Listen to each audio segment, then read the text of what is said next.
ఏ సినిమాతో వచ్చింది అలాగా ఏది ఆ గుర్తింపు అనేది? నాకు మహేష్ బాబు సినిమాతో బాగా బాగా బూస్ట్ అయింది.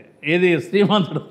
అందులో మీమ్ సీన్ ఉంటుంది కదా, చాలా పెద్ద మీమ్ అయిపోయింది అది. తర్వాత అమ్మడిని భరత్ నేను ఆయన సినిమాలన్నీ కంటిన్యూగా కర్రేవాడిని పిలవండి, ఏ మాస్టర్ వచ్చినా కూడా కర్రేవాడిని పిలవండి, ఒక్కవాడాలి అంటాడు ఆయన. ఒక్కవాడాలి కర్రేవాడిని పిలవండి అంటే అదే శ్రీమంతుడిలో ఆ సీన్ ఉంటుంది కదా, లాంగ్వేజ్ బాడీ లాంగ్వేజ్ సెట్ అయింది. అదే ఆ సంతకం పెట్టండి, అది అసలు తెగ ట్రెండ్ అయింది అది. అది దానికి ముందు కూడా చేశాను, కానీ నాకు దాంట్లో ఆయనకి మనకి బాగా కాంబినేషన్ సీన్లు బాగా కాంబినేషన్. ఆయన బాడీ లాంగ్వేజ్, ఆయన వచ్చే బాడీ లాంగ్వేజ్ నాకు బాగా అర్థమైపోయింది. ఓకే. సో హీరోకి తగ్గట్టుగా మనం ఫాలో ఉంటుందా? ఫాలో అవ్వాలి, హీరో తగ్గట్టుగా ఫాలో అవ్వాలి.